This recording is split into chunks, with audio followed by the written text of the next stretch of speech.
موت ایک ایسی حقیقت جس کا انکار کسی بھی انسان کے لیے ممکن نہیں۔ دنیا کا کوئی بھی شخص کسی بھی مسئلے پر اعتراض کر سکتا ہے، مگر ایک چیز ایسی ہے جس پر دنیا کے ہر شخص کا ایمان ہے، وہ ہے موت، جس سے بچنا کسی شخص کے لیے ممکن نہیں، یہ چاہے انسان جتنا بھی ٹیکنالوجی میں ترقی یافتہ کیوں نہ ہو جائے۔ جس کے بوڑھا ہو کر ناکارہ ہونے اور اس سے روح جدا ہونے کے عمل کو نہ تو سمجھ پایا، نہ ہی اس کو روک سکا۔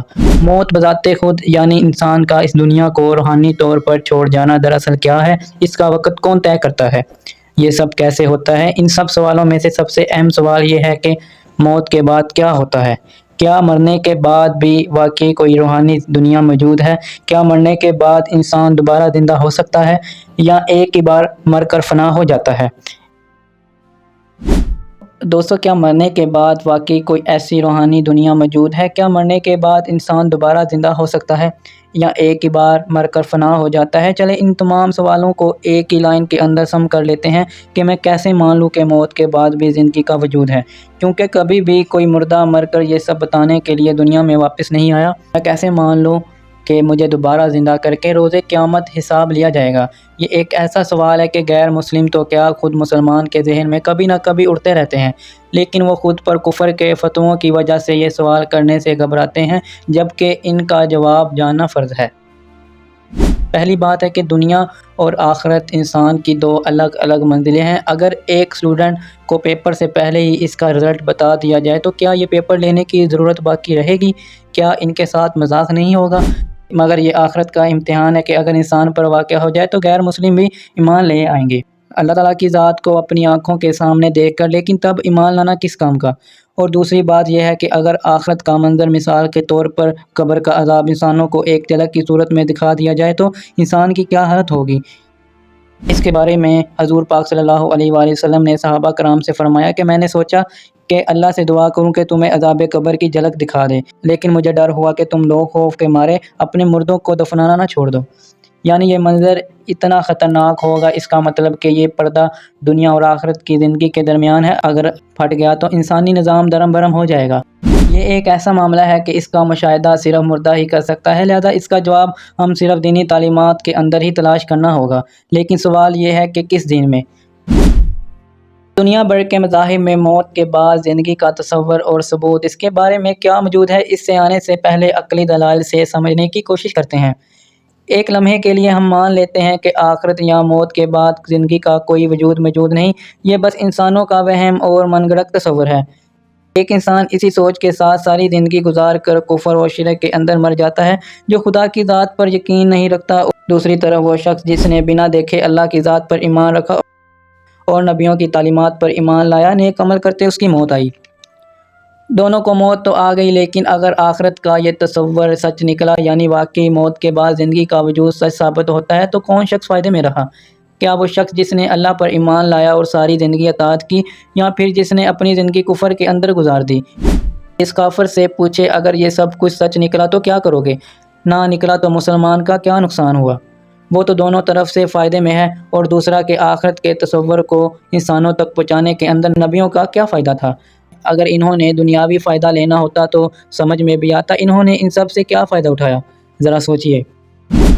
دنیا بھر کے مذاہب میں مردوں کو جلانے اور دفنانے کی رسمیں موجود ہیں، لیکن ہم یہاں پہ دنیا کے بڑے بڑے مذاہب اور ان کی تعلیمات پر نظر ڈالیں تو ہمیں پتہ چلے گا کہ یہ سب موت کے بعد نئی زندگی کا تصور پیش کرتے ہیں۔ مثلاً عیسائی، یہودیت اور مسلمان، حتیٰ کہ بدھ مت اور ہندو بھی۔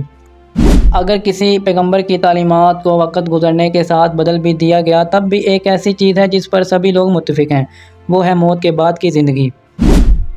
دوستو، اب آتے ہیں اس کتاب کی طرف جو کہ قیامت تک کے آنے والے زندہ انسانوں کے لیے ہدایت اور ہر سوال کا جواب جاننے کا ذریعہ ہے، ایسے سوال جو انسانوں کو اس کی زندگی کے مقصد سے بہکا نہ سکے۔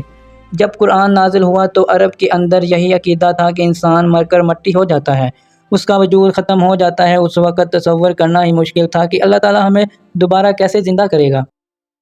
پھر اللہ تعالیٰ نے قرآن کے اندر ارشاد فرمایا کہ وہ ہمارے بارے میں مثالیں بیان کرنے لگا اور اپنی پیدائش کو بھول گیا۔ کہنے لگا کہ جب ہڈیاں بسیدہ ہو جائیں گی تو ان کو کون زندہ کرے گا؟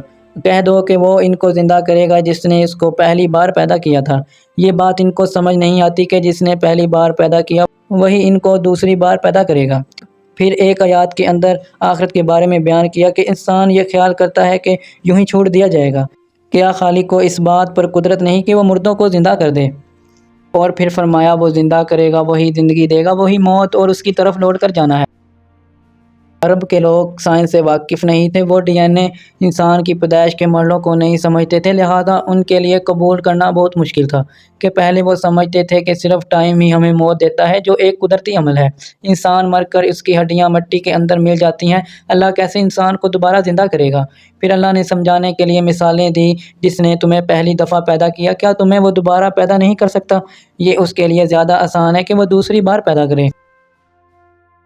اور فرمایا دیکھو اس بنجر زمین کو جو بالکل خشک ہے، اس پر موت جیسی کیفیت ہے، اس میں زندگی نہیں ہے، اور اللہ کیسے آسمان سے بارش برساتا ہے جو کہ تمہارے بس میں نہیں، اور بیج اور زمین مل کر اس بنجر زمین پر سبزہ اور ہریالی کی صورت کے اندر زندگی لے کر آتی ہیں، اس پر غور کرو، کیا اس پر یقین کرنا آسان ہے؟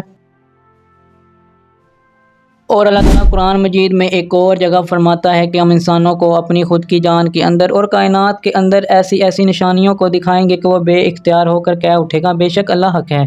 یہ سب نشانیوں کو دیکھ کر اگر انسان اب بھی ایمان نہ لائے تو ہم صرف اس کو متکبر ہی کہہ سکتے ہیں۔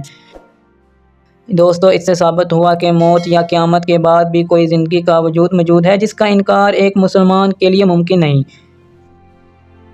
دوستو، ایک مسلمان ہونے کے ناطے ہمارا عقیدہ ہے کہ ہم آخرت پر ایمان رکھتے ہیں، کیونکہ ہم نے ایک دن مر جانا ہے، پھر اس کے بعد اللہ تعالیٰ ہمیں دوبارہ زندہ کر کے ہم سے حساب کتاب لے کر ہمارے اعمال کے مطابق سزا اور جزا کا فیصلہ کرے گا۔